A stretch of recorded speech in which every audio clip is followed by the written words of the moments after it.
Assalamualaikum Ustadz. Waalaikumsalam warahmatullahi.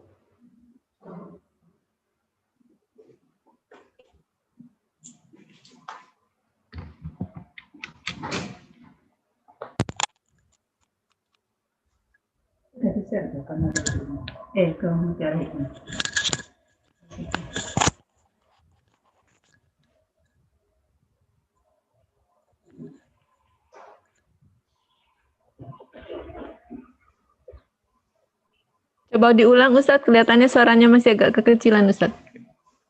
Ya, Assalamualaikum. Kecil. Sudah cukup Ustadz. Sudah cukup ya?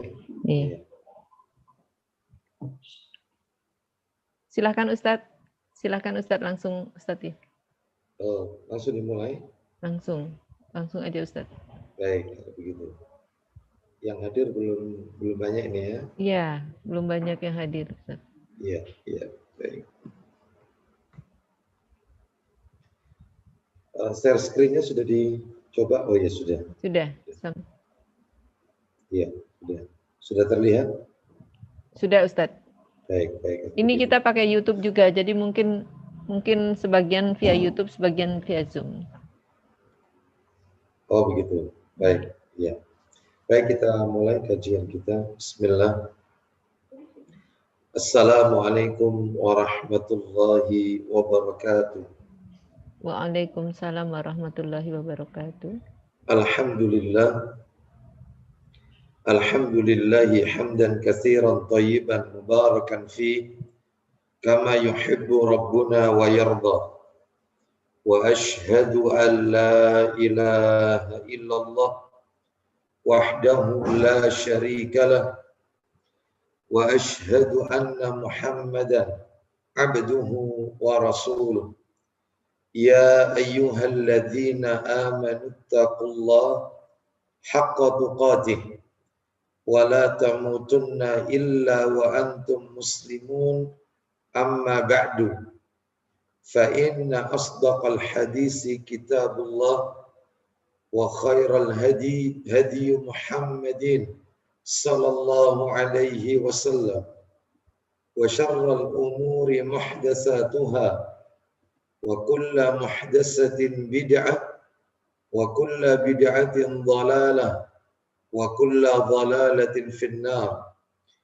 Ikhwan wa akhwati fillah, bapak-bapak, ibu-ibu, kaum muslimin dan muslimah, jamaah majelis taklim Nurul Ilmi yang semoga dimuliakan oleh Allah Subhanahu wa taala. Tidak ada kata yang patut kita ucapkan di sore hari ini selain rasa syukur kita kepada Allah Subhanahu wa taala atas segala karunia nikmat yang telah Allah berikan kepada kita. Salah satu di antara kenikmatan-kenikmatan tersebut adalah diberikannya kita kemudahan untuk melaksanakan berbagai macam amal-amal ketaatan kepada Allah Subhanahu wa taala. Khususnya yang kita lakukan di hari Jumat ini. Baik amalan-amalan ketaatan yang sifatnya wajib, fardu ain, maupun amalan-amalan ketaatan yang sifatnya sunnah. Adapun amalan-amalan ketaatan yang sifatnya wajib atau berhukum fardu ain, selain mengerjakan, menegakkan sholat 5 waktu, juga bagi laki-laki di hari Jumat ini mendatangi sholat Jumat yang dilakukan secara berjamaah, mendengarkan khutbah, itu bagian daripada rukun atau kewajiban. Adapun amalan-amalan ketaatan kepada Allah Subhanahu wa taala yang sifatnya adalah sunnah, hukumnya sunnah. Di antaranya yang kita lakukan di hari Jumat ini adalah membaca surat Al-Kahfi, memperbanyak membaca sholawat kepada Nabi, memperbanyak berdoa kepada Allah Subhanahu wa ta'ala, dan amalan-amalan sunnah yang lainnya. Maka kita berdoa kepada Allah, semoga seluruh amal ketaatan kita yang kita lakukan khususnya pada hari Jumat ini menjadi penyebab diampuni semua dosa-dosa kita dan menjadi pemberat timbangan amal kita di yaumil hisab. Bapak Ibu kaum muslimin dan muslimah rahimani wa rahimakumullah. Majelis Taklim Nurul Ilmi rahimani wa rahimakumullah. Pada sore hari ini kita akan melanjutkan materi kita. Kita masih membahas kitab Arba'in An-Nawawi dan kita saat ini akan masuk pada nomor baru, nomor hadis yang baru pada kitab Arba'in An-Nawawi, yaitu nomor 36 dari kitab Arba'in An-Nawawi. Bagaimana itu bunyinya? Mari saya akan bukakan share screen-nya.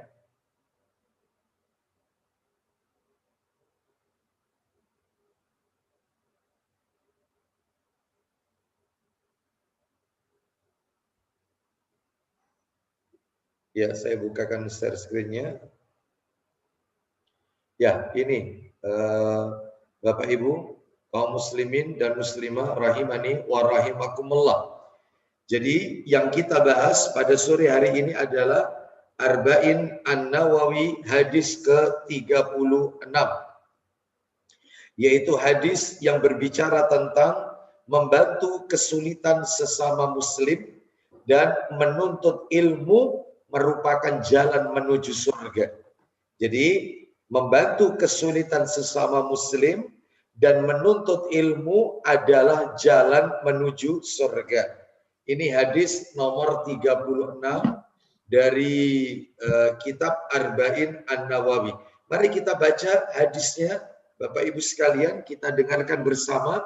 Hadis nomor 36 dari kitab Arba'in An-Nawawi ini diriwayatkan oleh siapa?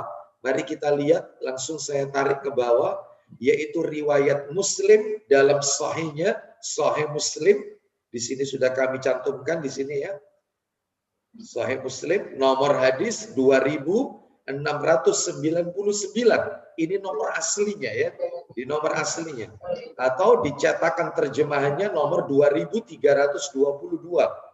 Juga diriwayatkan oleh Abu Dawud dalam sunannya di nomor hadis 3643, Tirmidzi dalam sunannya di nomor hadis 1425, 2646, 2682 dan 2945. Agak banyak ini dalam riwayat Tirmidzi redaksinya.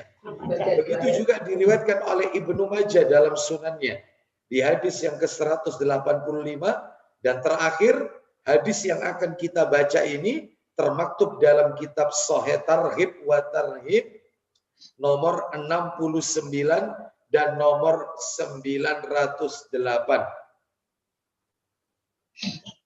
Jadi 908. Baik, ibu-ibu, bapak-bapak ibu, kaum muslimin dan muslimah rahimani wa rahimakumullah.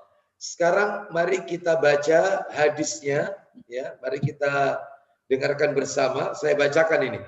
An Abi Hurairah radhiyallahu anhu, anin Nabi sallallahu alaihi wasallam qala. Kita terjemahkan. Dari sahabat Abu Hurairah, semoga Allah meridhoinya, radhiyallahu anhu artinya semoga Allah meridhoinya. Dari Nabi Sallallahu Alaihi Wasallam, beliau bersabda. Maksudnya Nabi di sini adalah Nabi Muhammad Sallallahu Alaihi Wasallam. Baik, mari kita dengarkan sabda Nabi ini. Kita lihat. Nabi Sallallahu Alaihi Wasallam bersabda, "Man naffasa an mu'minin kurbatan min kurabid dunya, naffasahullahu anhu kurbatan min kurabi yaumil qiyamah."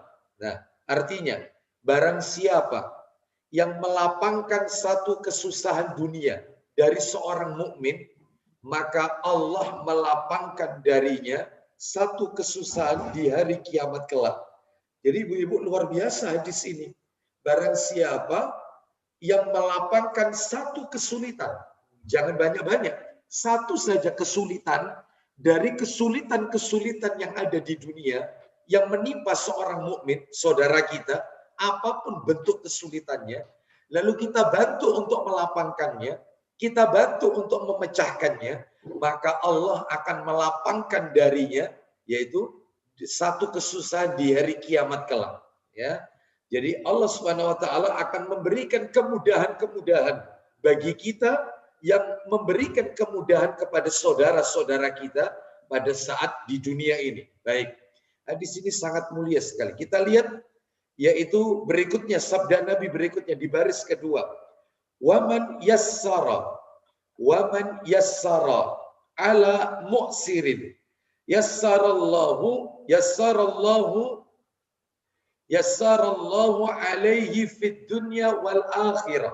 Artinya, barang siapa yang memudahkan urusan orang yang kesulitan dalam masalah utang, loh bayangkan, siapa saja yang memudahkan urusan orang lain yang kesulitan dalam masalah utang, entah dia ikut menanggung hutangnya, entah dia yang melunasinya, entah dia yang memberikan kelonggaran bagi orang yang berhutang kepadanya, yaitu jatuh tempo atau memberikan tenggang waktu dan seterusnya, maka Allah memudahkan baginya dari kesulitan di dunia dan di akhirat. Masya Allah. Ya. Jadi luar biasa hadis ini. Kita lanjutkan lagi baris ketiga. Waman satara musliman satarallahu fid dunya wal akhirah. Saya ulang. Waman satara musliman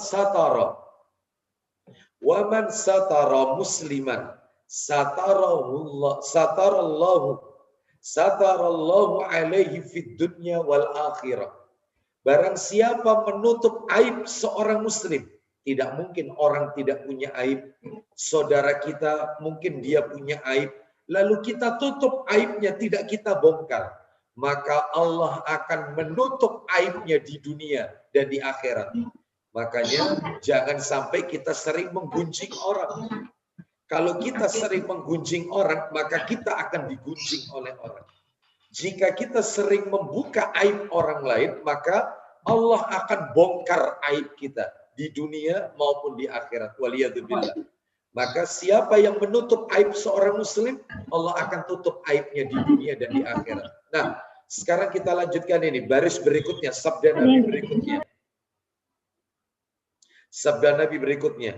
Wallahu fi aunil abdi maka nal abdu fi auni akhihi. Artinya, Allah senantiasa menolong seorang hamba selama hamba tersebut senantiasa menolong saudaranya. Jadi kalau mau dibalik ini, Bapak Ibu sekalian, kalau kita ingin ditolong oleh Allah, maka tolonglah saudara kita. Mumpung masih di dunia, siapa yang menolong seorang hamba, Allah akan menolongnya nanti di hari kiamat. Nah, itu ya. Baik, kita lanjutkan sekarang berikutnya. Sampai di sini Bapak Ibu, ini berbicara tentang yaitu membantu kesulitan seorang muslim. Ya. Jadi sampai di sini tadi ini membantu kesulitan seorang muslim. Siapa yang melapangkan satu kesusahan dunia dari seorang mukmin, Allah akan lapangkan darinya satu kesusahan di hari kiamat. Siapa yang memudahkan urusan orang lain dalam masalah utang, Allah akan memudahkan baginya dari kesulitan di dunia dan di akhirat. Mohon maaf. Siapa yang menutup aibnya seorang muslim, Allah akan tutup aibnya di dunia dan di akhirat.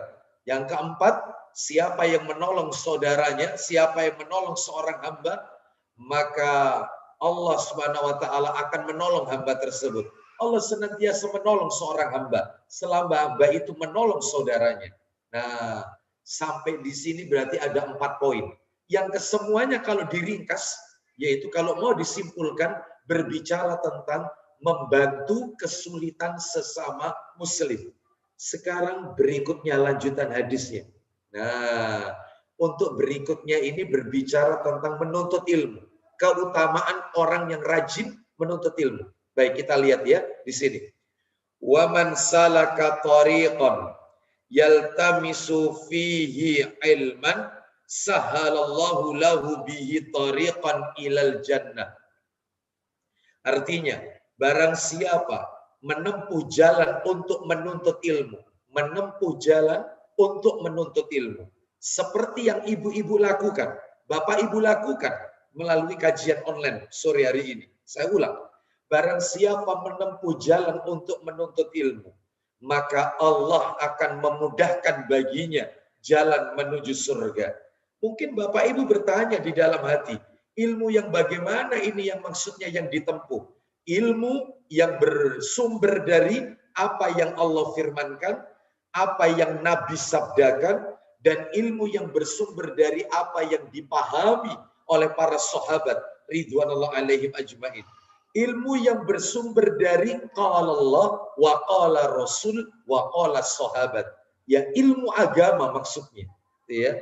Adapun mereka yang menuntut ilmu dunia, apakah tidak mendapatkan pahala? Maka selama ilmu dunia yang dia pelajari seperti belajar ilmu matematika, akuntansi, ekonomi, ya, terus kemudian sosiologi, ya, dan seterusnya, ya, kedokteran, ya, dan seterusnya. Selama ilmu itu bermanfaat untuk orang lain, maka tentunya yaitu mendatangkan maslahat, maka tentunya dia akan mendapatkan pahala di sisi Allah Subhanahu wa taala. Seperti itu.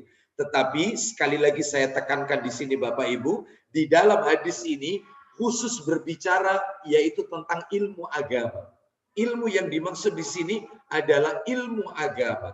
Ilmu yang mengantarkan pada kehidupan, kebahagiaan dunia dan akhirat. Ya, baik, kita lanjutkan. Sekarang kita lihat di sini baris berikutnya. Mari kita dengarkan bersama-sama.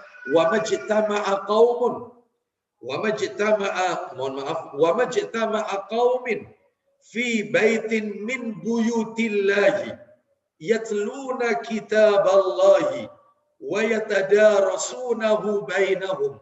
Artinya, tidaklah suatu kaum berkumpul di salah satu rumah Allah, maksudnya masjid. Mereka kumpul mendatangi masjid, rumah Allah, ya. Untuk apa? Untuk membaca kitabullah. Selain membaca dan mempelajarinya sesama mereka. Mereka mempelajari isi Al-Quran. Apa yang akan Allah berikan kepada mereka yang datang ke masjid tidak ada tujuan lain kecuali ingin belajar ilmu agama, ingin mempelajari isi Al-Quranul Karim. Lihat kata Allah, kata Rasulullah SAW, illa nazalat alaihimus sakinah wa khasyiathumur rahmah wa haffathumul malaikah. Ya, ini mohon maaf, ini bukan kha, ya. Ini titiknya harus dihapus ini. Ini ha ini, ya. Ini bukan kha. Jadi bunyinya bukan kha tetapi ha, ya.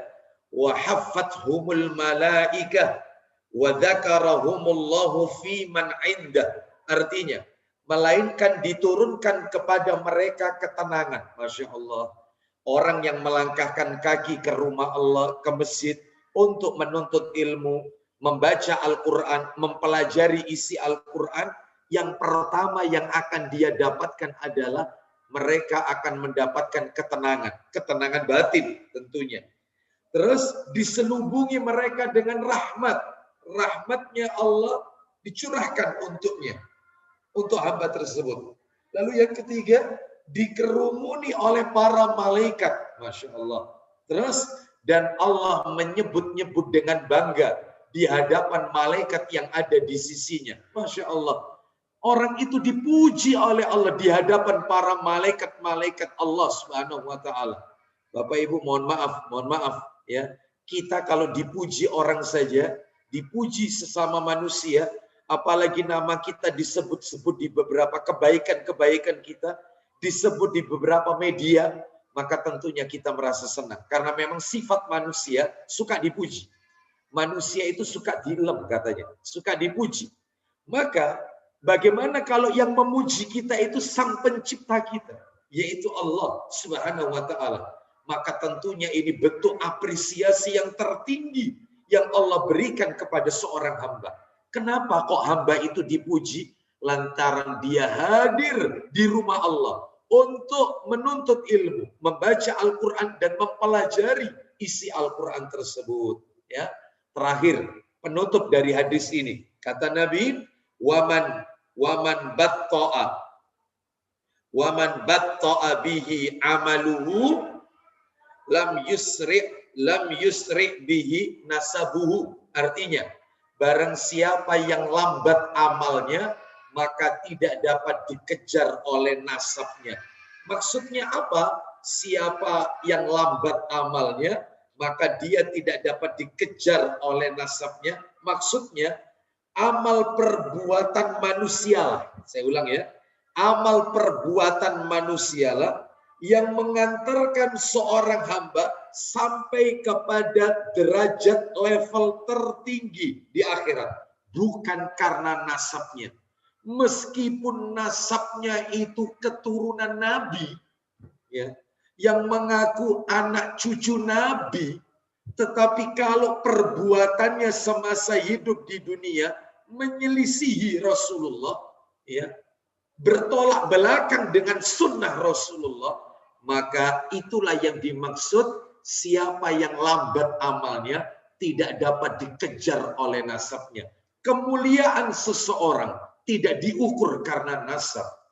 Dari manapun dia berasal, apapun warna kulitnya, bahasa apapun yang ia gunakan, maka yang mulia di sisi Allah adalah orang yang bertakwa kepada Allah, bukan orang Arab, bukan orang India, bukan orang yaitu berkulit putih, bukan orang yang berkulit merah, bukan, tetapi orang yang bertakwa kepada Allah. Sehingga dapat disimpulkan bahwasanya mulianya seseorang adalah karena amal soleh yang ia lakukan, bukan karena nasabnya.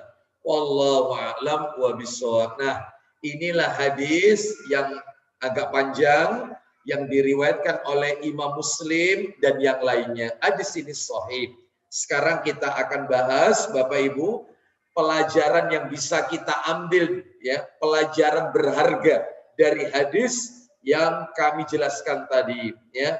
Al-fawaid minal hadis, yaitu manfaat-manfaat yang dari hadis di atas. Apa pelajaran yang bisa kita ambil? Ada 10, Bapak Ibu. Ada 10 pelajaran. Saya tarik ke bawah nih. Oh ya, lumayan ini agak panjang. Kalau nanti waktunya tidak cukup, ya kita lanjutkan pada pertemuan berikutnya. Ya, kita lihat ini. No, ada, oh maaf, bukan 10, 11. Ada 11 pelajaran yang bisa kita ambil. Mari kita pelajari satu persatu ya. Pelajaran yang pertama nih, manfaat yang bisa kita ambil yang pertama. Saya sengaja tulis semua ini yang nomor 1. Nanti kita kasih dalil. Saya minta tolong disiapkan ya dalam hal ini pengurusnya, yaitu kitab-kitab yang sudah kami sampaikan. Kita lihat di sini. Nomor 1. Siapa yang membantu seorang muslim dalam menyelesaikan kesulitannya? Perhatikan ya kalimatnya ya. Siapa yang membantu seorang muslim dalam menyelesaikan kesulitannya? Contohnya, memberinya nasihat, memberinya bimbingan, menghiburnya karena tertimpa musibah, membantu dia dengan harta, ya, terus membantu dia dengan tenaga hingga urusannya selesai. Mungkin kita tidak mengeluarkan harta, tetapi kita keluarkan yaitu pikiran dan tenaga kita untuk menyelesaikan urusannya. Oh, Masya Allah, sampai selesai. Memberikan tempo dan kelonggaran waktu sampai ia mampu membayar utangnya. Oh, jadi kalau ada orang berhutang kepada kita, sudah waktunya jatuh tempo, ternyata dia belum bisa melunasi, kita berikan dia waktu kelonggaran. Mampunya kapan? Masya Allah. Ini termasuk bentuk membantu seorang muslim dalam menyelesaikan kesulitannya. Terus menghapus atau membebaskan utangnya. Oh, luar biasa ini. Ini bukan pekerjaan ringan, apalagi nilainya besar, Bapak Ibu sekalian. Ya sudahlah, kamu daripada nggak aktif lagi di pengajian, aku sudah jarang lihat engkau di majelis taklim, karena mungkin engkau takut ketemu aku, karena kau utang kepadaku. Ya sudah, supaya kau bisa taklim lagi, utangmu kepadaku aku bebaskan. Masya Allah. Ya, bebannya itu diringankan, dibebaskan bahkan. Maka orang yang seperti ini yang membantu seorang muslim dalam menyelesaikan kesulitannya, maka dia akan mendapatkan pada hari kiamat sebagai tabungan yang akan memudahkan kesulitannya di hari yang sangat sulit tersebut. Di hari kiamat tidak mungkin dibuat sulit orang ini. Semua dimudahkan oleh Allah. Di dalam kubur diberi nikmat oleh Allah. Masya Allah. Terus kemudian setelah itu bangkit dari kubur, menerima catatan amalnya dengan tangan kanannya. Masya Allah. Ketika dia melewati sirat, jembatan yang lebih halus daripada rambut, lebih tajam daripada mata pedang, dimudahkan oleh Allah. Jembatan yang menghubungkan, yaitu menuju ke surga, yang dimana di bawahnya adalah neraka, dimudahkan oleh Allah. Masya Allah. Kenapa itu semua? Lantaran di dunia dia suka menyelesaikan kesulitan saudaranya semampu dia, dengan pikiran, dengan tenaga. Tidak bisa dengan tenaga, dia bisanya dengan materi, ya, dengan harta, dia keluarkan hartanya, dan seterusnya. Mana dalilnya ini? Mari kita kasih dalil. Yang nomor satu, kita kasih dalil penunjang. Ayo dibuka dalilnya Sahih Muslim. Dibuka. Nomornya 2439. Ayo dibuka. Muslim 2439. Sahih Muslim 2439. Ya, dari Aisyah radhiyallahu anha. Silakan baca. Dari Aisyah radhiyallahu an, katanya dia mendengar Rasulullah Shallallahu alaihi wasallam bersabda. Apa isi sabdanya, Ibu? Kelak hari kiamat manusia akan dikumpulkan tanpa alas kaki, sepatu atau sandal. Terus.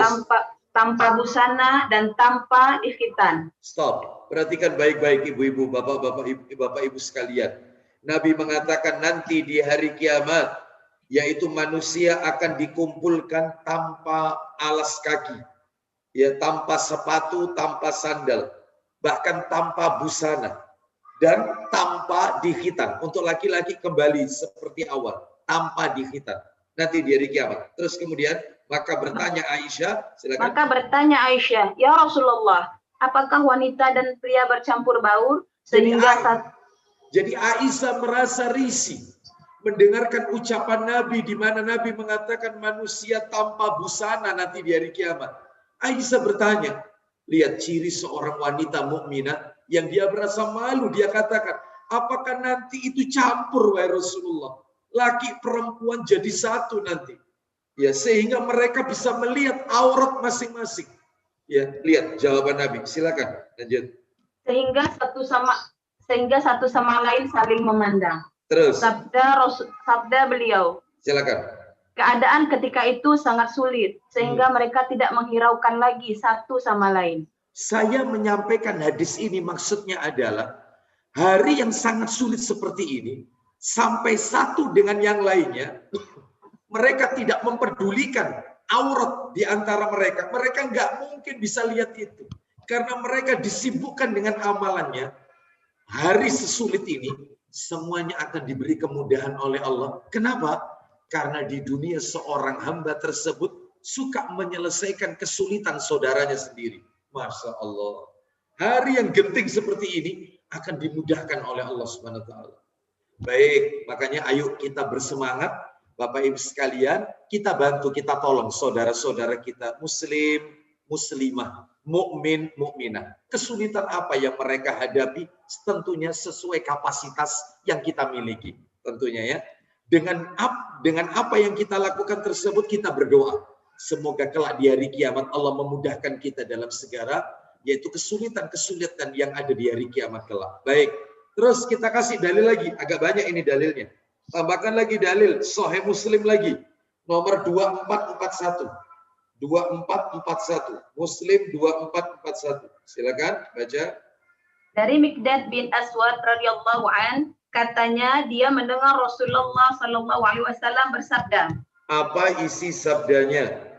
Pada hari kiamat kelak, matahari didekatkan kepada manusia. Tuh, pada hari kiamat, matahari diletakkan di atas kepala manusia. Lanjut, teruskan. Sehingga jaraknya dengan mereka hanya kira-kira 1 mil.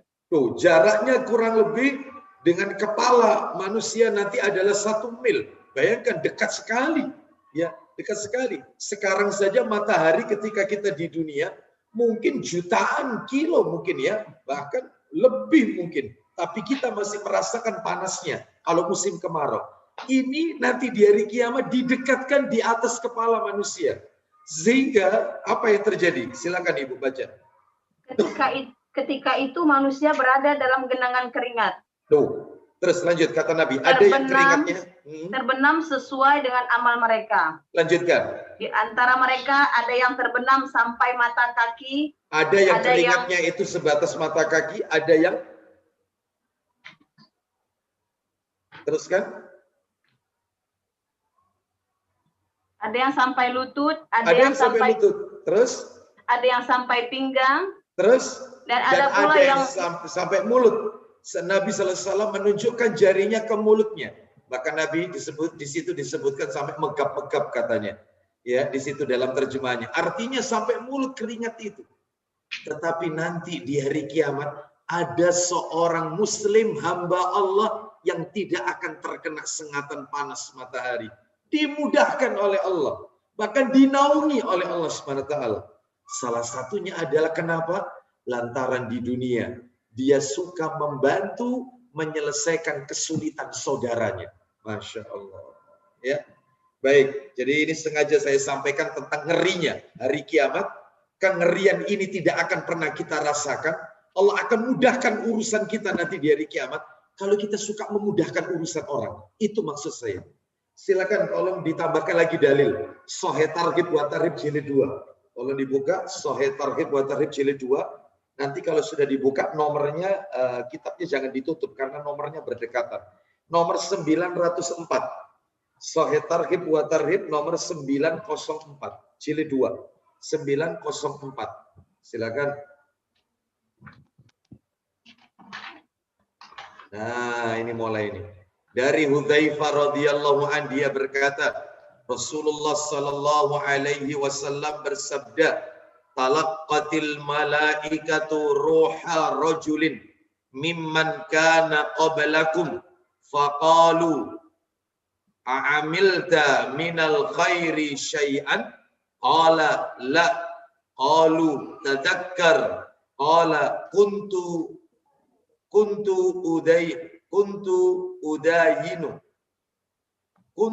udayinun nasa fa'amuru fityani an yundirul mu'sira wa yatajawwazu anil musiri.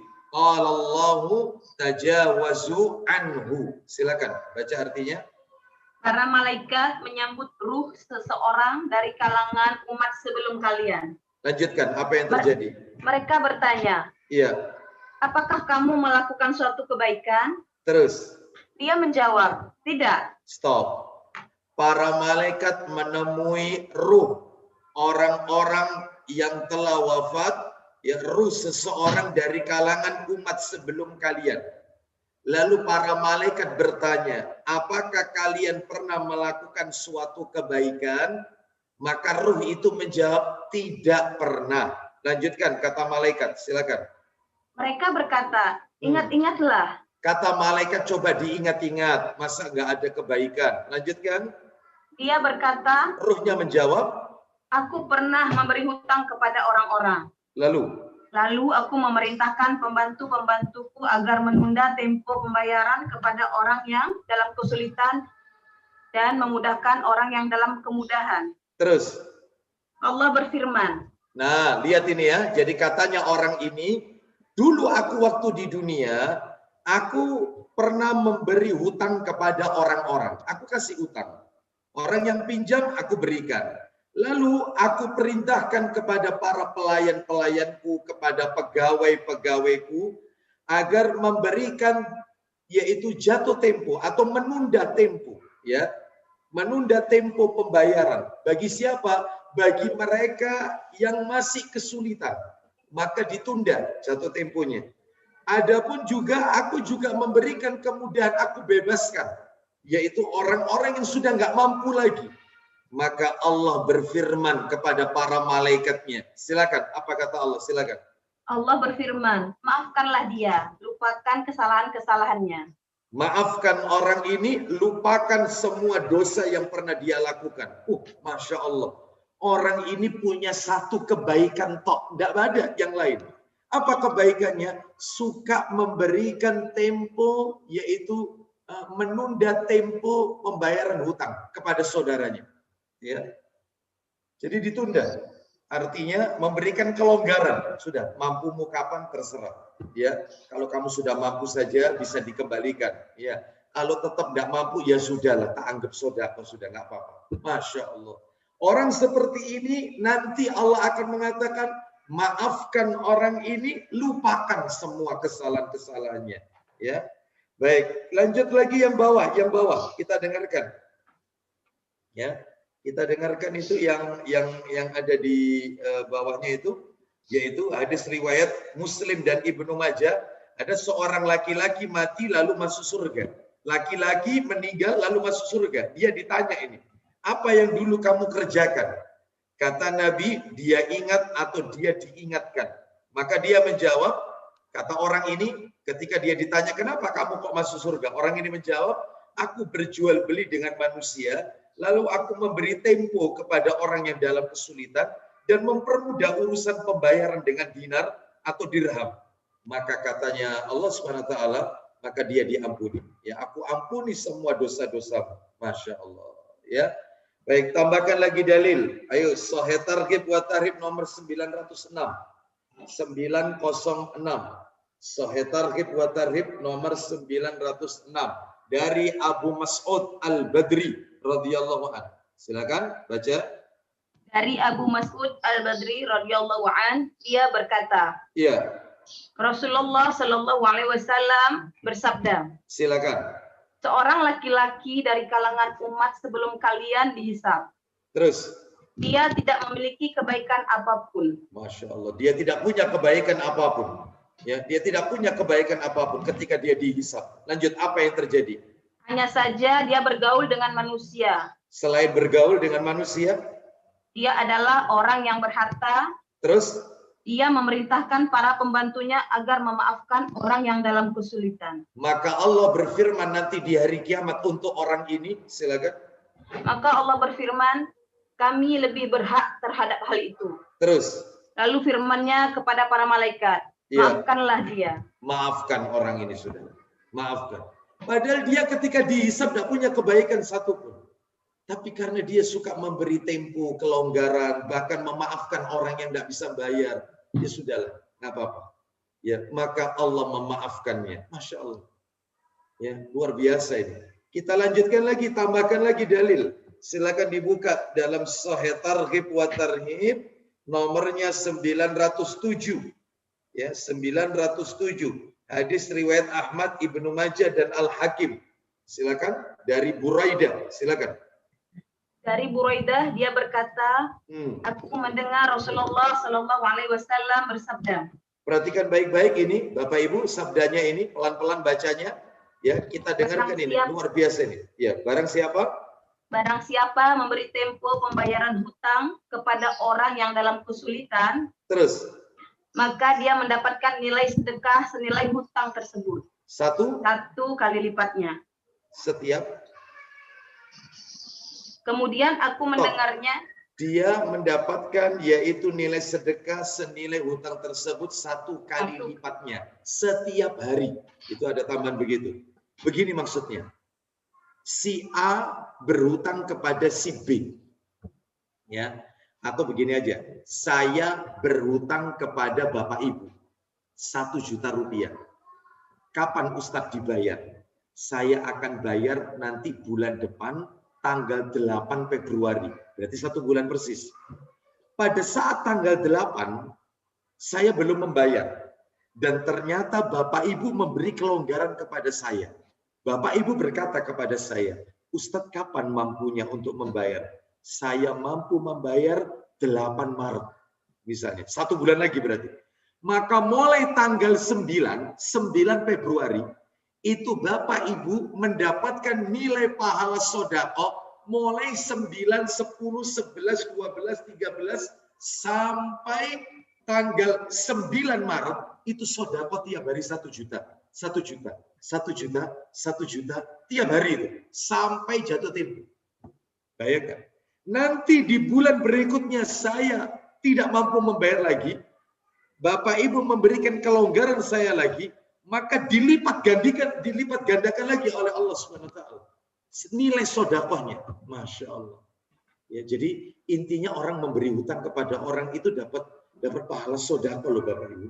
Apalagi orang itu sampai tidak sempat bisa bayar, kita kasih yaitu kita tunda, yaitu jatuh temponya. Kita semakin berlipat-lipat mendapatkan pahala sedekah. Lanjutkan Ukti, silakan. Barang siapa? Kemudian aku mendengarnya bersabda. Silakan. Barang siapa memberi tempo pembayaran hutang kepada orang yang dalam kesulitan, maka dia mendapatkan nilai sedekah 2 kali lipatnya. 2 kali lipat. Ya, itu kalau yang kedua itu ya, yang kedua itu. Terus lanjut setelah itu aku berkata, ya. Wahai Rasulullah, aku mendengarmu bersabda. Silakan.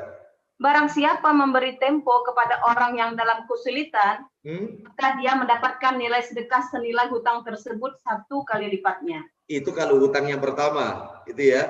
Terus kemudian kalau nggak bayar kan diperpanjang lagi yang kedua. Teruskan, lanjut kemudian. Kemudian aku mendengarmu bersabda.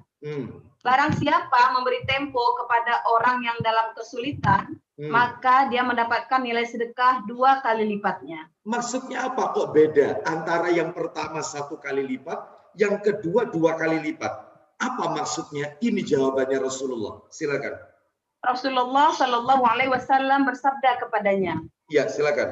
Dia mendapatkan nilai sedekah senilai hutang tersebut setiap hari sebelum hutang itu jatuh tempo. Nah, itu yang pertama. Tapi kalau sudah jatuh tempo, ternyata dia yaitu belum bayar juga, lalu kita kasih tempo yang kedua, maka berarti 2 kali lipatnya. Lanjutkan terus. Maka jika telah jatuh tempo, lalu dia memberikan tambahan tempo, maka dia memperoleh nilai sedekah 2 kali lipatnya setiap hari. Yang tadi itu loh Bu, Bapak Ibu, cerita saya tadi, saya pinjam kepada Bapak Ibu 1 juta, itu kalau sampai tanggal 8 Februari, itu saya belum bayar, maka setiap harinya itu sedekah 1 juta. Karena saya pinjamnya 1 juta. Ternyata Bapak Ibu memberi kelonggaran kepada saya sampai tanggal 8 Maret. Berarti kelonggaran yang kedua ini ya. Maka dalam hal ini yaitu setiap hari seperti sedekah 2 juta. Setiap hari sampai 8 Maret. 8 Maret ternyata belum juga bisa membayar, dikasih tempo lagi sampai 8 April, 1 bulan lagi. Terus berkali-kali lipat, terus. Masya Allah. Ya. Itu kalau 1 juta. Ya terus kalau hutangnya 10 juta, ya, terus hutangnya lebih dari itu, apalagi sampai dibebaskan karena orang ini, ya misalnya dia sudah tidak mampu lagi untuk memberi, keadaan ekonominya semakin terpuruk, lalu dibebaskan. Lebih besar lagi pahalanya Bapak Ibu. Ya, baik, sekarang kita lanjutkan, yaitu hadis berikutnya, tambahan lagi. Sahih Targhib wa Tarhib, hadis riwayat Al-Baghawi. Nomor hadis 911. Tambahan ini 911, Sahih Targhib wa Tarhib 911. Ayo dibaca dari Abu Qatadah. Dari Abu Qatadah radhiyallahu an, dia berkata. Ya, silakan. Aku mendengar Rasulullah Shallallahu Alaihi Wasallam bersabda. Apa isi sabdanya? Barang siapa memudahkan orang yang berhutang kepadanya atau menghapus hutangnya, maka dia di bawah naungan arsy pada hari kiamat. Itu tadi yang kami singgung. Nanti di hari kiamat tidak ada bentuk naungan kecuali naungan Allah. Di saat manusia terpapar, terkena panasnya matahari karena matahari didekatkan di atas kepala, ada orang-orang yang dinaungi oleh Allah, di bawah arsy-Nya Allah. Masya Allah. Siapa? Orang yang berhutang kepadanya, lalu dia kasih kemudahan atau dia bebaskan hutangnya. Dia hapus hutangnya. Orang-orang seperti ini akan dinaungi oleh Allah nanti dari kiamat. Jadi intinya Bapak Ibu, intinya kesimpulannya nih, kalau kita mau tarik kesimpulan, kalau kita mau mengkerucutkan, orang yang suka memudahkan kesulitan orang lain, di akhirat dikasih kemudahan oleh Allah. Ya. Orang yang suka menyelesaikan yaitu kesulitan saudaranya, nanti di hari kiamat mereka akan mendapatkan kemudahan-kemudahan dari Allah SWT di hari yang sangat sulit. Itu intinya.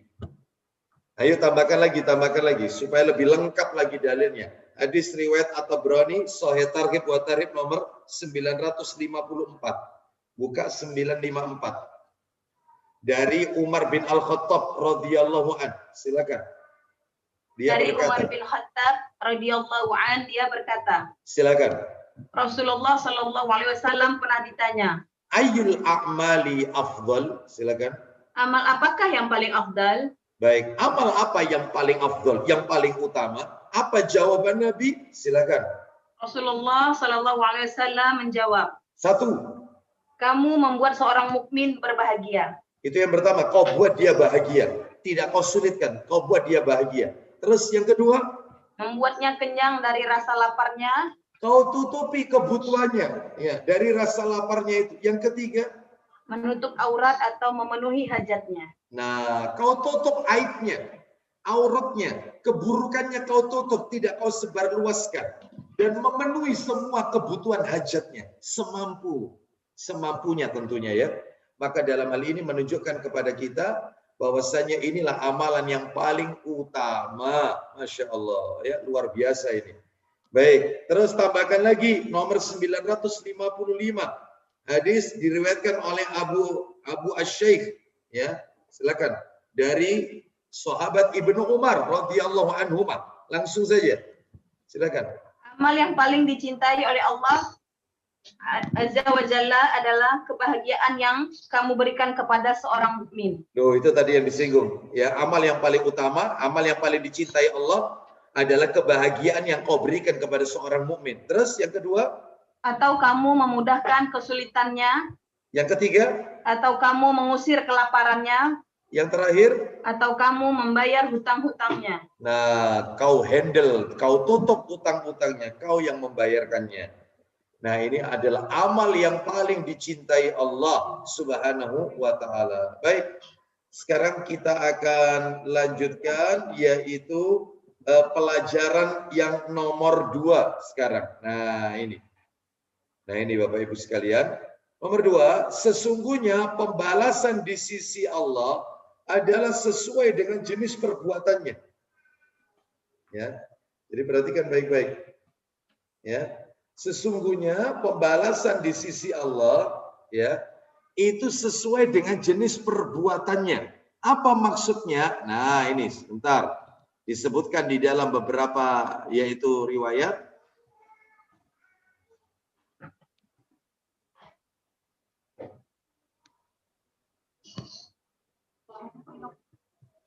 Ya, jadi disebutkan ya, sesungguhnya pembalasan di sisi Allah sesuai dengan jenis perbuatannya. Kalau dia berbuat baik di dunia, maka Allah akan memberikan kemudahan-kemudahan untuknya nanti di hari kiamat. Bagaimana kalau sebaliknya? Dia mendolimi orang.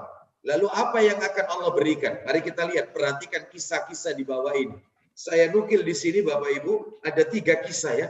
3 kisah ini, betul-betul terjadi ini. Kisah pertama. Kisah yang pertama ini. Mari kita lihat di sini ya. Kisah yang pertama adalah kisah yang bercerita tentang orang yang bernama Kemal Atatürk, yaitu tokoh sekuler Turki. Saya yakin Bapak Ibu pernah mendengar nama ini. Kemal Atatürk, ya, tokoh sekuler Turki yang dengan sombongnya menghilangkan hari raya Idul Fitri dan Idul Adha. Jadi dia menghilangkan hari raya Idul Fitri dan Idul Adha. Nggak boleh orang sholat Id. Melarang haji. Bahkan dengan bantuan Inggris meruntuhkan Khilafah Utsmaniyah. Wih. Terus kita lihat apa yang terjadi. Ketika kekuasaan digenggamnya, berbagai perilaku keji dilakukan. Tarian dansa, pencabulan, pelacuran dengan banyaknya wanita simpanan sebagai pelampiasan syahwatnya. Bahkan menurut istrinya ia adalah seorang homoseks. Na'udzubillah. Tahukah Anda apa balasan Allah yang ia terima? Apa yang Allah berikan untuknya? Allah limpahkan azab. Yang pertama lemah syahwat. Yang kedua impoten karena penyakit sifilis. Yang ketiga diharamkan dirinya dari keperkasaan. Ya, keperkasaan lelaki dan nikmat memiliki anak. Oh, Allah berikan, Allah timpakan. Maka semuanya itu bergantung kepada perbuatannya. Orang yang menanam kebaikan, maka dia akan memperoleh kebaikan pula. Ya. Sesungguhnya pembalasan di sisi Allah itu sesuai dengan jenis perbuatannya. Sebelum kisah yang nomor 2, tolong dikasih dalil. Dikasih ke dalil. Coba dibuka Al-Quran surat Al-Anbiya. Al-Qurannya dibuka. Quran surat Al-Anbiya surat nomor 21. Dibuka Quran surat nomor 21. Ya, surat 21 ayatnya 47, Bapak Ibu. 21 ayat 47. Wa nadha'ul mawazinal qista liyaumil qiyamati fala tudlamu nafsun syai'a wa in kana mithqala habbatin min khardalin ataina biha wa kafa bina hasibin. Silakan baca. Dan kami akan memasang timbangan yang tepat pada hari kiamat. Ada hari penimbangan amal nanti. Terus lanjut. Maka tidak seorang pun dirugikan walau sedikit. Lanjutkan. Sekalipun hanya sebesar biji sawi. Teruskan. Pasti kami mendatangkannya pahala. Nah, ya terus. Dan cukuplah kami yang membuat perhitungan. Baik, semuanya pasti. Pembalasan di sisi Allah sesuai dengan perbuatannya. Ya, kita tambahkan lagi, tolong ditambahkan dalil surat nomor 23 Al-Mu'minun. Surat Al-Mu'minun ayatnya ayat 102 dan 103. Al-Mu'minun ayat 102 dan 103. Faman sakulat mawazinuhu faulaika humul muflihun. Wa man khaffat mawazinuhu faulaika alladhina khasiru anfusahum fi jahannam khalidun. Silakan. Barang siapa berat timbangan kebaikannya, maka mereka itulah orang-orang yang beruntung. Sebaliknya. Dan barang siapa ringan timbangan kebaikannya, maka mereka itulah orang-orang yang merugikan dirinya sendiri. Terus? Mereka kekal di dalam neraka jahanam. Waliyatubillah. Semua perbuatan pasti ada pembalasannya nanti di hari kiamat. Ingat ya, jangankan di dunia, di hari kiamat nanti yaitu akan dibalas oleh Allah Subhanahu wa taala. Baik, seperti tadi kisah yang pertama tentang Kemal Atatürk, ya, tokoh sekuler Turki itu, ya di dunia dia sudah dibalas oleh Allah, ya, karena perbuatannya, apalagi nanti di hari kiamat. Na'udzubillah. Baik, sekarang kita lihat dalil yang lain. Tolong dibuka Quran surat Luqman, Quran surat 31. Quran surat 31 ayat 16. Luqman ayat 16. Allah Subhanahu wa taala berfirman, Ya bunayya innaha in taku mithqala habbatin min khardalin fatakun fi sakhratin aw fis samawati aw fil ardi ya'ti bihallah innallaha latifun khabir. Silakan. Luqman berkata, Wahai anakku, sungguh jika ada sesuatu perbuatan seberat biji sawi dan berada dalam batu atau di langit atau di bumi, niscaya Allah akan memberinya balasan. Ya, terus. Sesungguhnya Allah Maha Halus, Maha Teliti. Baik, lihat perkataan Luqman kepada anaknya. Wahai anakku, sungguh jika ada satu perbuatan itu seberat biji sawi sekalipun, dan dia berada di dalam batu atau di langit atau di bumi, Allah akan memberinya balasan. Apapun perbuatannya. Perbuatan baik akan dibalas baik. Perbuatan buruk akan dibalas buruk. Ya, baik, kita sekarang lanjutkan kisah nomor 2. Nah, kisah nomor 2 ini. Nah, ini Bapak Ibu sekalian. Pernah mendengar yaitu nama Mirza Ghulam Ahmad? Nah, ini ya. Yang dia mengaku sebagai nabi dari Qadian, dari India. Makanya ada aliran Ahmadiyah. Lah ini kita lihat ini tokohnya ini. Mirza Ghulam Ahmad yang mengaku sebagai nabi dari Qadian, India. Ia pernah mendoakan Syekh Sanaullah terserang kolera dan binasa. Ia mendoakan jelek seorang syekh. Lantas apa yang terjadi? 13 bulan 10 hari, 13 bulan lebih 10 hari setelah peristiwa tersebut, Mirza Ghulam Ahmad terserang penyakit kolera. Tuh, kembali ke dirinya. Berbagai kotoran najis keluar dari mulutnya. Na'udzubillah. Sebagaimana ungkapan-ungkapan keji atas nama Allah, para nabi dan para walinya. Sementara Syekh Tsana'ullah tetap hidup kurang lebih 40 tahun setelah kematian Dajjal dari India itu. Ya, karena kata Nabi, orang yang ngaku Nabi itu Dajjal. Nabi mengatakan dalam riwayat Muslim, tidak akan pernah terjadi kiamat sebelum muncul 30 Dajjal yang mengaku sebagai Nabi setelah aku. Berarti Dajjal ini, ya, karena dia mengaku sebagai Nabi. Dia tidak meyakini bahwasanya Nabi Muhammad itu Nabi penutup, Nabi akhir zaman, ya, Nabi terakhir. Baik, sementara Syekh Tsana'ullah tetap hidup kurang lebih 40 tahun setelah kematian, yaitu Mirza Ghulam Ahmad, Dajjal dari India itu. Al-jaza min jinsil amal. Ya, lihat ini. Al-jaza min jinsil amal. Balasan sejenis dengan perbuatan. Ingat firman Allah SWT, surat Ibrahim ayat 42, di sini saya tulis. Perhatikan ini. Wala tahsabannallaha ghafilan amma ya'maludz zalimun. Janganlah sekali-kali engkau Muhammad mengira Allah lalai dari apa yang diperbuat oleh orang-orang yang zalim. Oh, mereka yang menghina Rasulullah, mereka yang membuat karikaturnya Nabi, mereka yang mengolok-olok Nabi. Oh, katanya Allah apa? Janganlah engkau mengira Muhammad Allah lalai dari apa yang diperbuat orang-orang zalim itu. Pasti dibalas. Pasti dibalas. Balasan sejenis dengan perbuatannya. Itu.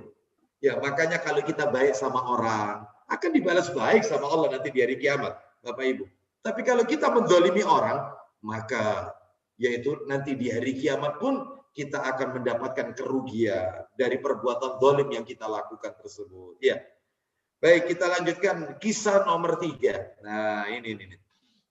Kisah yang nomor 3 ini disebutkan dalam kitab Al-Bidayah wa Nihayah, karyanya Al-Hafidz Ibnu Katsir rahimahullah, bahwa seseorang yang bernama, ada orang namanya A'yun bin Dubaiyah, ya, bin Dubaiyah, berusaha untuk melihat. Nah, ini kurang ajar ini memang, ya.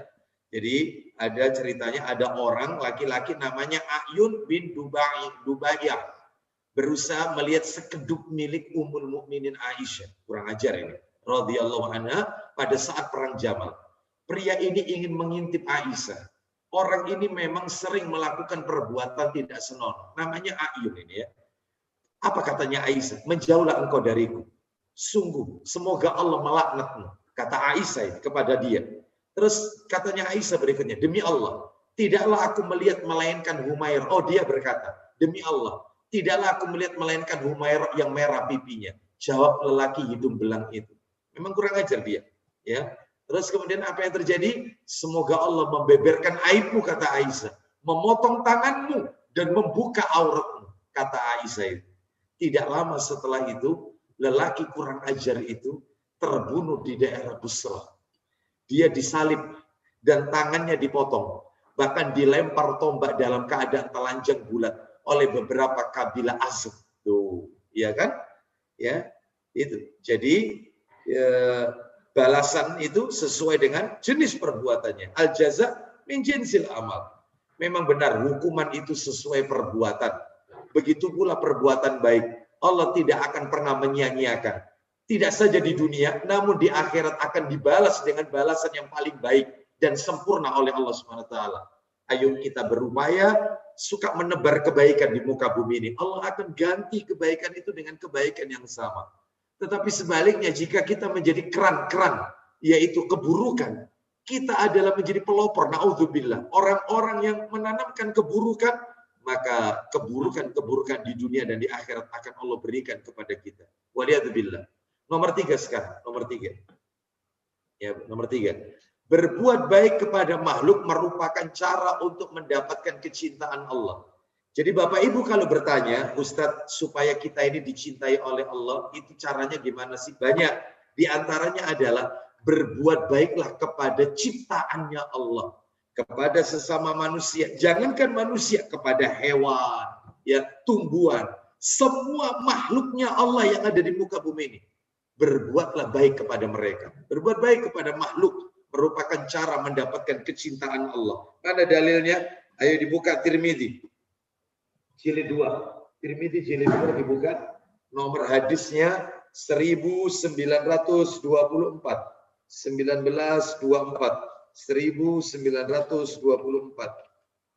Ya, langsung saja nama perawi terakhir dari Abdullah bin Amru radhiyallahu anhuma. Ya, silakan.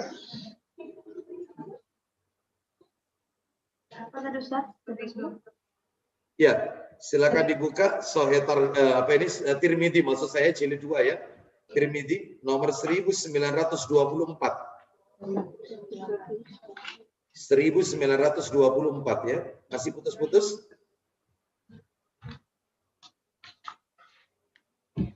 Masih putus-putus? Enggak ya? Masih terganggu signalnya? Tidak, Ustaz. Tidak ya, baik ya. Silakan kita baca bersama hadis itu langsung saja dari Abdullah bin Amru, ya, perawi terakhir, nama orang terakhir, radhiyallahu anhu. Dia dari berkata, Abdullah bin Amru, dia berkata, Rasulullah Shallallahu Alaihi Wasallam bersabda, Ar-rahimuna yarhamuhumur rahman, irhamu man fil ardi yarhamkum man fis sama. Ar-rahimu sujnatun minar rahman, faman wasalaha wasalahu Allah, wa man qata'aha qata'ahu Allah. Silakan baca artinya. Orang-orang penyayang disayangi oleh Zat yang Maha Penyayang. Lanjutkan. Sayangilah oleh kalian orang-orang yang ada di muka bumi. Stop sampai di situ, tolong digarisbawahi. Sayangi, cintai orang-orang yang ada di muka bumi. Niscaya, lanjutkan. Niscaya mereka yang ada di langit akan menyayangi kalian. Niscaya yang ada di langit akan menyayangi mereka. Siapa maksudnya yang ada di langit? Allah Subhanahu wa taala. Dalil ini juga menunjukkan bahwasanya Allah itu di langit, bukan di mana-mana, bukan. Allah itu ada di langit. Yang di mana-mana itu ilmunya Allah, tetapi zatnya Allah, Allahu fis sama. Allah ada di langit. Ini dalilnya, ini salah satunya dalilnya ya. Lihat kata-kata Allah bahwasanya sayangi manusia yang ada di bumi, orang-orang yang ada di muka bumi. Niscaya yang di langit akan menyayangi mereka, akan menyayangi kalian. Teruskan, silakan. Rahim, hubungan kekerabatan adalah akar berkait cabang dari Zat yang Maha Penyayang. Maka barang siapa yang menyambungkan silaturahim, niscaya Allah akan menyambung tali hubungan dengannya. Lanjut. Barang siapa yang memutuskannya, niscaya Allah akan memutuskan tali hubungan dengannya. Nah, itu ya, hadis ini juga berbicara tentang pentingnya kita menghubungkan silaturahim. Sekarang kita lanjutkan, yaitu pelajaran yang nomor 4. Tutup aib saudaramu. Tutup aib saudaramu. Jangan dibongkar. Tutup. Tutup. Kita tahu dia melakukan itu, tutup. Jangan dibongkar. Jangan disampaikan kepada orang lain. Ya. Baik. Orang yang membongkar aib saudaranya, maka aibnya akan dibongkar pula. Sekalipun dia berada di dalam rumah. Sekalipun dia ada dalam rumah, tetap kejelekannya akan terbongkar. Akan dibalas oleh Allah Subhanahu wa taala. Apalagi dalam kehidupan pasangan suami istri. Tutup aib suami kita. Jangan dibongkar di status. Tutup aib istri kita. Jangan diberitahukan kepada orang lain. Ya, seperti itu. Ya, karena suami istri ini adalah diibaratkan pakaian oleh Allah. Allah berfirman, "Hunna libasul lakum wa antum libasul lahunna." Mereka para istri itu adalah pakaian kalian. Dan kaum laki-laki itu pakaian bagi kaum wanita. Suami istri itu diibaratkan pakaian. Apa fungsi pakaian? Salah satunya menutup aib, menutup aurat. Nah, maka aib aurat pasangan kita tutup. Nggak boleh dibongkar. Apalagi dengan orang lain. Nggak boleh. Apalagi aib ustadznya. Nggak boleh aib ustadznya. Yang mana dia pernah belajar kepada ustadz tersebut. Nggak boleh aibnya dibongkar. Nggak boleh. Ya. Ya, namanya manusia, ustadz juga manusia, pasti punya kekhilafan, ya, pasti punya. Yang namanya manusia, manusia ini makhluk pendosa. Nggak ada manusia sempurna di muka bumi ini, tidak ada. Hanya para nabi, para rasul, dan Nabi Muhammad SAW terutama, sebaik-baik ciptaan Allah yang pernah menginjakkan kakinya di muka bumi ini, sempurna, maksud. Sedangkan saya, Bapak Ibu semua adalah makhluk pendosa. Sengaja tidak disengaja, kita sering melakukan khilaf, lupa, ya, dosa, dan seterusnya. Oleh karena itu maka tutup aib saudara kita, jangan dibongkar. Apalagi lebih-lebih itu adalah guru-guru kita. Tutup aib. Ya. Baik, kita kasih dalil dulu yang nomor 4. Tutup aib saudaramu. Tolong dibuka Abu Dawud. Abu Dawudnya jilid 3. Ya. Nomor hadisnya 4880. 4880. 4880. Ya, kita lihat 4880. Dari Abu Barzah Al-Aslami radhiyallahu an, dia berkata, ya silakan Ibu. Dari Abu Barzah Al-Aslami, Rasulullah sallallahu alaihi wasallam bersabda. Perhatikan baik-baik ini. Perhatikan ini, penting ini. Wahai orang-orang yang beriman dengan lisannya, namun keimanan tidak masuk ke dalam hatinya. Imannya cuma sekedar di lisan, imannya cuma sekedar pengakuan tanpa pembuktian. Lanjut, terus. Janganlah kalian mengumpat orang muslim dan janganlah pula mencari-cari kesalahannya. Kenapa Ibu? Lanjutkan. Karena sesungguhnya barang siapa mencari-cari kesalahan mereka, maka Allah akan mencari-cari kesalahannya. Allah akan cari-cari kesalahannya. Dan barang siapa yang Allah selidiki kesalahannya, maka dia akan menampakkannya sekalipun di dalam rumahnya. Itu tadi yang saya singgung. Siapa yang mencari-cari kesalahan saudara kita, Allah akan cari-cari pula kesalahannya. Dan siapa yang sudah dicari-cari kesalahannya oleh Allah, maka Allah tetap akan menampakkan aib keburukannya meskipun dia di dalam rumahnya. Nama kita itu, kesalahan aib kita dibicarakan oleh orang banyak di luar sana. Ya, makanya jangan suka menggunjing orang. Jangan suka ngerasani orang. Apalagi yang dirasani, menggunjing itu adalah ustadznya sendiri. Saya tanya sama Bapak Ibu. Bapak Ibu sering menggunjing ustadznya? Tidak ya, ya. Insya Allah di sini tidak ada. Tidak ada yang ngaku maksudnya ya. Ya. Baik, kita lanjutkan. Nah, kita lihat ini yang nomor 4 rinciannya. Perhatikan Bapak Ibu. Yang nomor 4 ini. Kecuali dalam 5 perkara, maka boleh membuka aib saudara kita. Diingat-ingat. Loh, berarti Ustadz, berarti kalau begitu, ghibah, membicarakan aib orang itu ada yang halal. Iya, ada. Yang halal itu apa saja? Ya 5 ini. 5 ini. Ini boleh ini. Ini boleh ini. Ya, ini boleh. Ini boleh. Membicarakan aib 5 orang ini boleh. Lebih dari ini nggak boleh. Ya, lebih dari ini nggak boleh. Apa itu? Yang pertama nih. Boleh bagi orang yang dizalimi bercerita kepada penguasa atau hakim tentang orang yang menzaliminya. Boleh. Istri dizalimi sama suaminya. Istrinya lapor kepada penguasa setempat, RT atau RW atau hakim. Pak, saya dizalimi oleh suami saya. Ya, dia telah berbuat kasar kepada saya, bahkan mengancam nyawa saya. Aib suaminya dibeberkan. Boleh. Karena dia dizalimi. Itu boleh. Aib orang yang menzalimi itu dibeberkan aibnya di depan penguasa. Nah, itu ya. Baik. Mana dalilnya ini? Silakan kita kasih dalil yang A ini. Supaya kita tahu bahwasanya ternyata ada ghibah yang halal. Ini yang pertama ya. Ini. Silakan dibuka dalilnya surat An-Nisa ayat 148. An-Nisa 148. Surat nomor 4 ayatnya 148. Allah Subhanahu wa taala berfirman, la yuhibbullahu al-jahra bis-su'i minal qawli illa man dhulim wa kana Allahu sami'an alima. Silakan. Allah tidak menyukai perkataan buruk yang diucapkan secara terus terang kecuali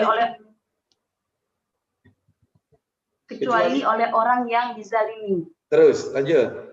Dan Allah Maha mendengar, Maha mengetahui. Nah, itu kan. Kecuali kalau dia dizalimi. Tambahkan lagi, coba dibuka Sahih Muslim. Nomornya 1695. Kita lihat lagi. Ini masih yang A ya, poin A ya. 1695. Ya. Jadi tutup aib saudara kita. Kalau kita menutup aib saudara kita, maka aib kita nanti akan ditutup oleh Allah di hari kiamat.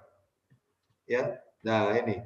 Adapun ada 5 orang yang boleh kita bongkar aibnya. Yang pertama adalah bagi orang yang dizalimi bercerita kepada penguasa. 1695, 1695. 1695 Sahih Muslim dari Aisyah. Ayo baca. Dari Aisyah radhiyallahu an katanya, Hindun binti Utbah, istri Abu Sufyan, pernah datang kepada Rasulullah Sallallahu Alaihi Wasallam lalu bertanya. Lalu apa katanya Hindun kepada Rasulullah? Silakan.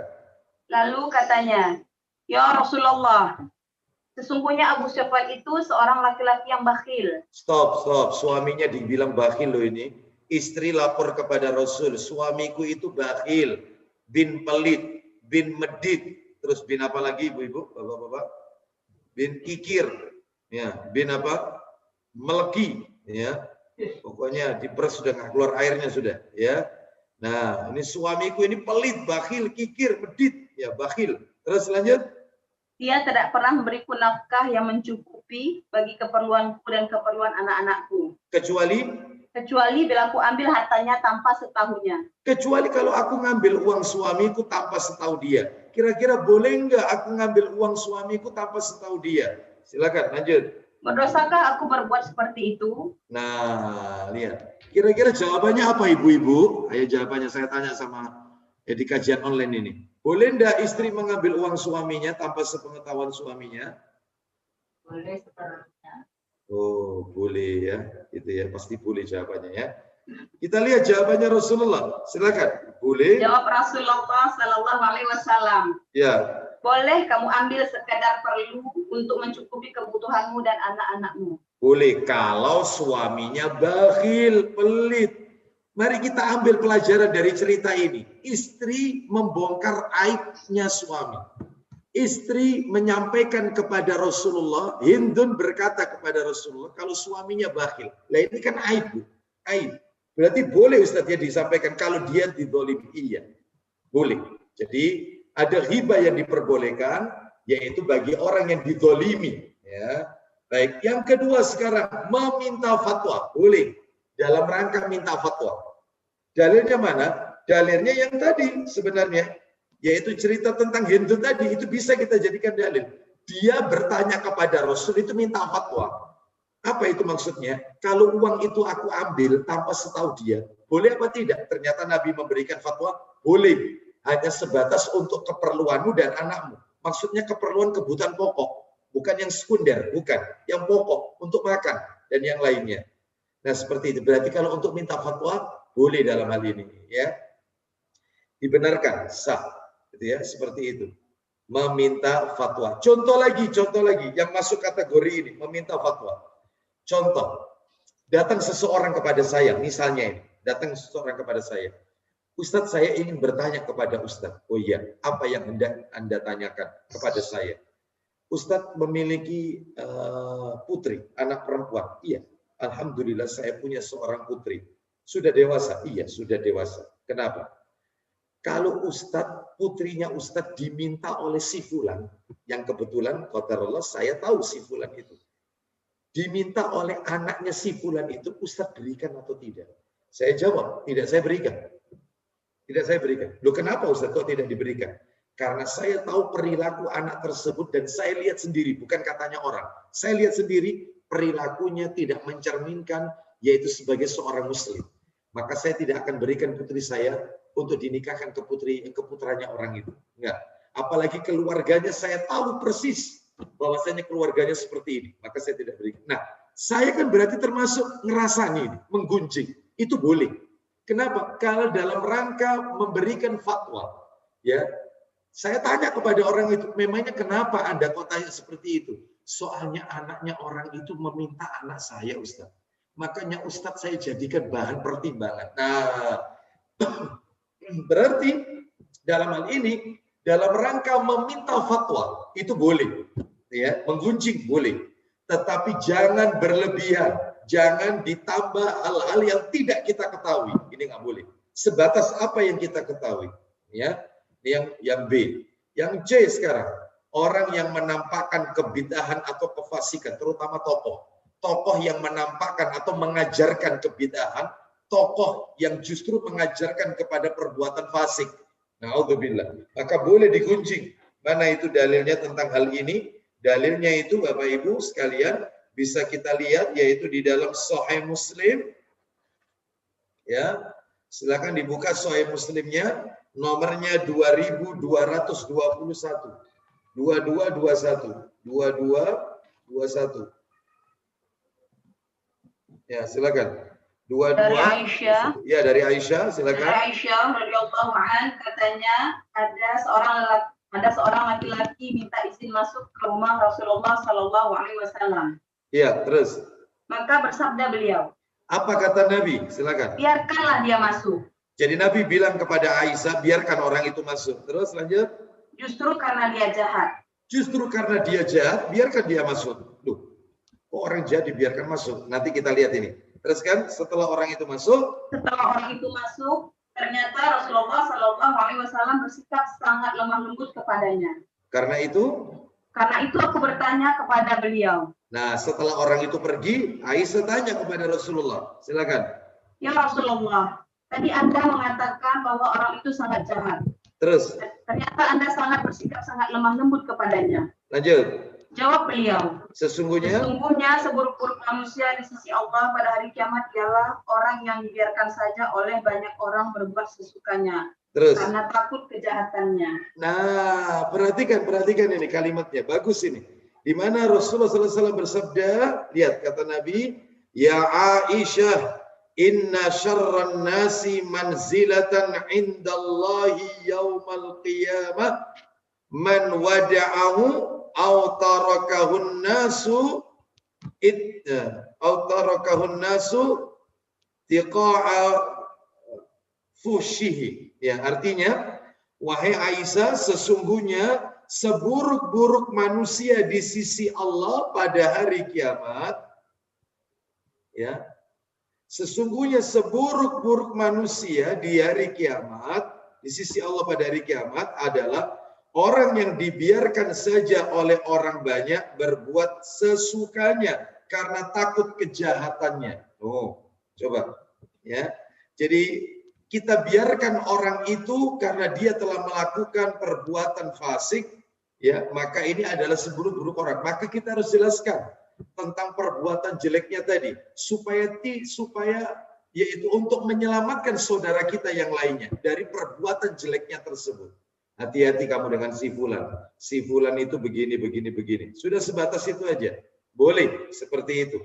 Hati-hati ya, kamu jangan berguru sama dia.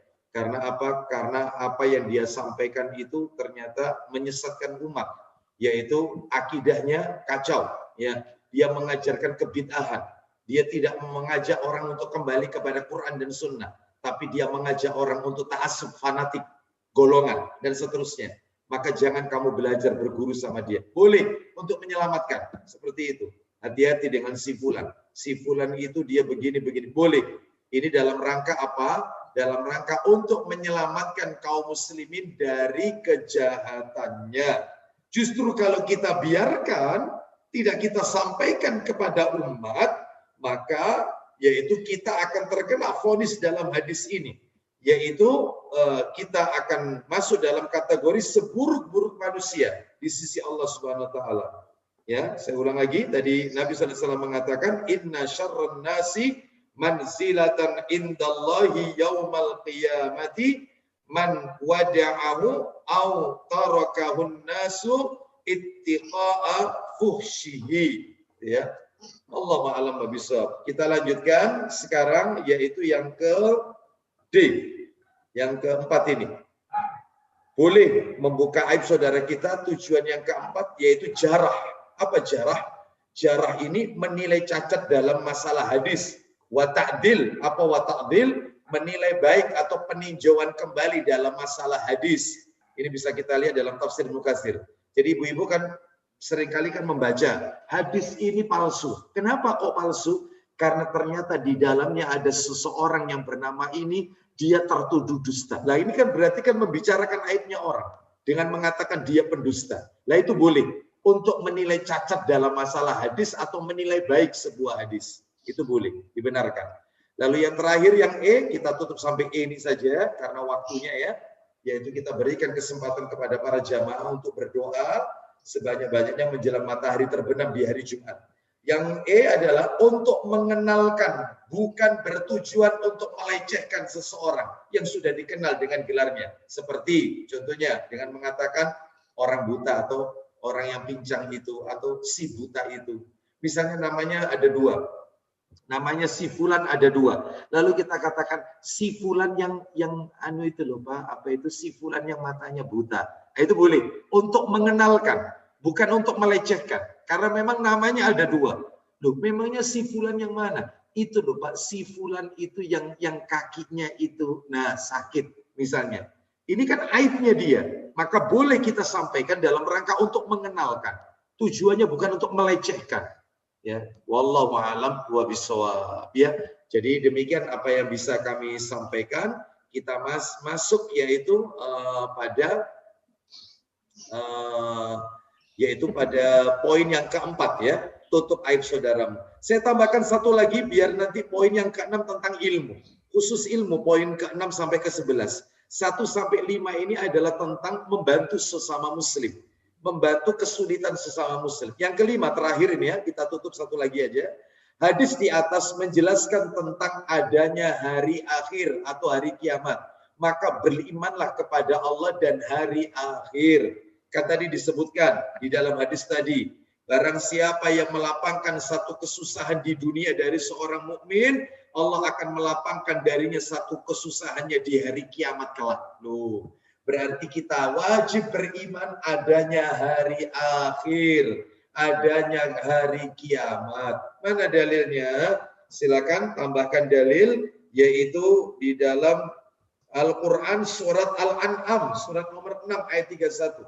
Silakan dibuka Al-An'am ayat 31. Allah SWT berfirman, "Qad khasiral ladzina kadzdzabu biliqa'illah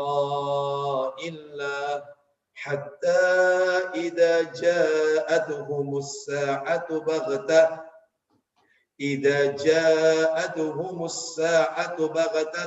qalu ya hasratana ala ma faratna fiha wa hum yahmiluna awzarahum ala zuhurihim ala sa'a ma yazirun." Silakan baca. Sungguh rugi orang-orang yang mendustakan pertemuan dengan Allah, sehingga apabila kiamat datang kepada mereka secara tiba-tiba, mereka berkata, apa kata mereka? Alangkah besarnya penyesalan kami terhadap kelalaian kami tentang kiamat itu. Nah, lihat orang-orang yang ketika di dunia tidak percaya adanya kiamat, mereka yang mendustakan hari berbangkit, begitu betul-betul ada kiamat itu, dihadapkan dia di hari kiamat, maka dia berkata, alangkah besarnya penyesalan kami terhadap kelalaian kami tentang kiamat itu. Terus apa yang mereka lakukan, Ukhti? Silakan. Sambil mereka memikul dosa-dosa di atas punggungnya. Alangkah buruknya. Alangkah buruknya apa yang mereka pikul itu. Baik, tambahkan lagi satu dalil lagi terakhir penutup surat Al-Mu'min, yaitu surat nomor 40, surat Ghafir. Al-Mu'min ayatnya ayat 59. Surat Al-Ghafir, Al-Mu'min ayat 59. Inna sa'ata la'atiyatul la raiba fiha walakinna aktsaran nasi la yu'minun. Silakan. Sesungguhnya hari kiamat pasti akan datang. Ulang lagi, Ukhti.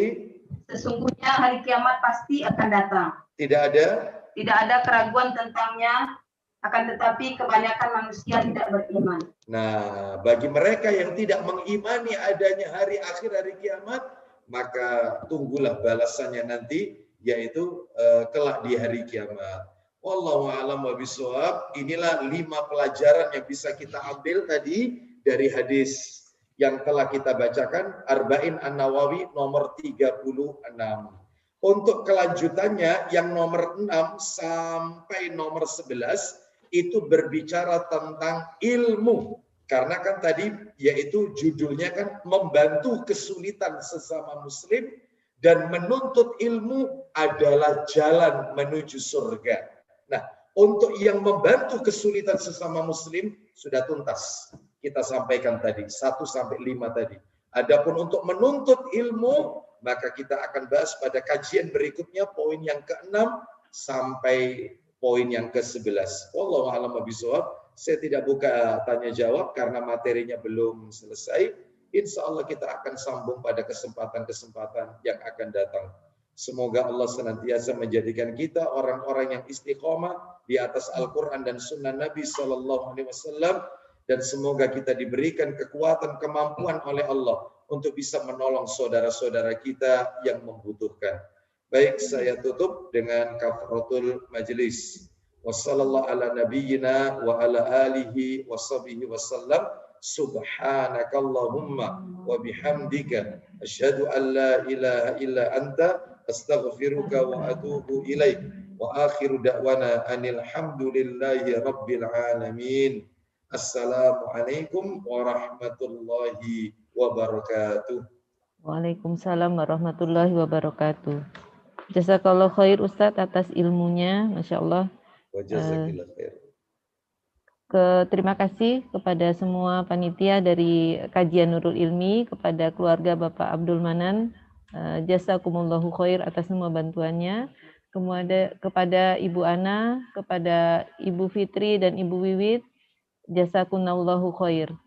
Kepada semua jamaah, ya, semoga kajian kita pada sore hari ini ya, bisa bermanfaat buat Bapak dan Ibu sekalian.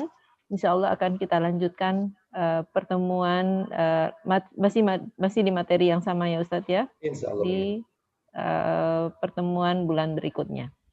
Insya Allah nanti materi akan kami sampaikan via WA ya di grup-grup untuk bisa dipersiapkan untuk bulan berikutnya. Ya. Saya tutup dengan jazakumullahu khair. Assalamualaikum warahmatullahi wabarakatuh.